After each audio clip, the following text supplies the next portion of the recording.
ҳамкории Ӯзбекистон, Тоҷикистон ва мамлакатҳои дигари Осиёи марказӣ то рафт мустаҳкам гардида густариш меёбад. Хусусан Тоҷикистон ва Ӯзбекистон дар соҳаи савдо ҳамкории хеле мустаҳкам доранд. Ба қарибӣ намояндагони кишвари мо дар форуми байналмилалии савдо Суғд 2022 ки дар шаҳри Хуҷанд баргузор гардид, ширкат варзида бо якҷаҳон таассурот баргаштанд. Дар ин бора мухбири телевизиони 7 ситораи вилояти Суғди Ҷумҳурии Тоҷикистон Шамсиддин Наврӯзов махсус барои телевизиони Суғд гузорише омода сохта ирсол намуд. дар қасри варзиши шаҳри Хуҷанд маросими кушодашавии ярмаркаи байналмилалии савдо Суғд 2022 доир шуд. раиси вилояти Суғд Раҷаббой Аҳмадзода меҳмонон ва иштирокдорони чорабинии муҳими сатҳи минтақавиро ба Суғди Бостонӣ хайрамақдам гуфта таъкид кард ки ярмаркаи байналмилалии савдо Суғд 2022 дар асоси дастуру ҳидоятҳои асосгузори Сулҳу ваҳдати миллӣ, пешвои миллат, президенти Ҷумҳурии Тоҷикистон муҳтарам Эмомалӣ Раҳмон бори ҳаштум аст ки ташкил ва баргузор карда мешавад. сол аз сол зиёдшавии теъдоди иштирокдорони ярмаркаи байналмилалӣ гувоҳӣ он аст ки сатҳу нуфузи чорабинии минтақавӣ боло меравад.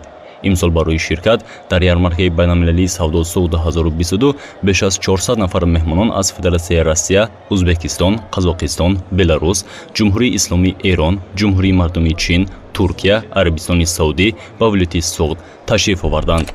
раиси вилояти Суғд Раҷаббой Аҳмадзода ҳамзамон таъкид кард ки дар ҷаҳони имрӯза таҳкими муносибатҳои дӯстона миёни кишварҳо амри зарурӣ буда талаботи замон тақозо мекунад ки якҷо бо шарикони боэътимод лоиҳаҳои муштараки сармаягузорӣ таҳия ва татбиқ карда шавад. маҳз бо ҳамин мақсад ярмаркаи байналмилалии савдо Суғд бори ҳаштум дар шаҳри Хуҷанд гузаронда мешавад ки дар доираи он доираҳои тиҷоратии кишварҳои иштироккунанда миёни ҳам дидору мулоқот мекунанд.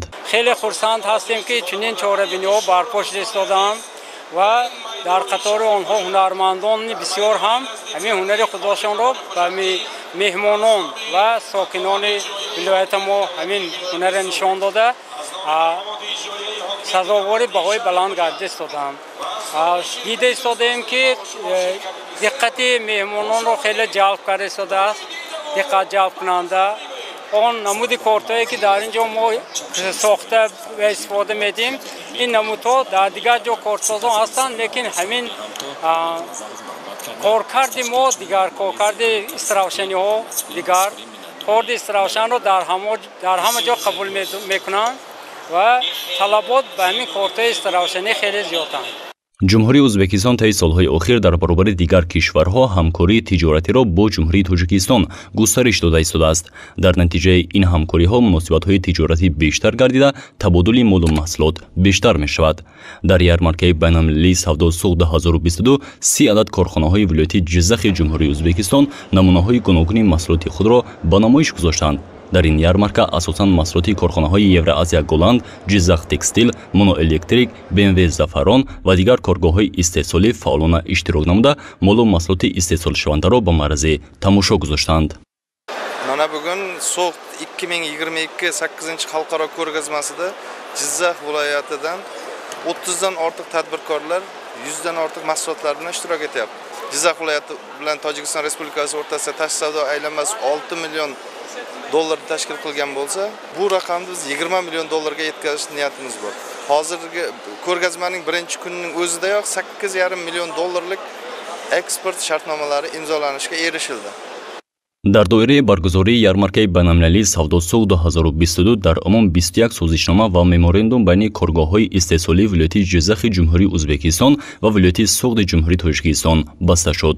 қобили қайд аст ки тоҷикону ӯзбекон аз қадимулайём соҳиби таъриху фарҳанги воло муносибати дӯстона доштанду дӯстии халқҳо музаффарияти бузургтарини давлату давлатдорӣ мебошад. файзу баракати дӯстию бародарӣ, сулҳу амонӣ, зиндагии осоиштаю бофароғатро барқарор мекунад.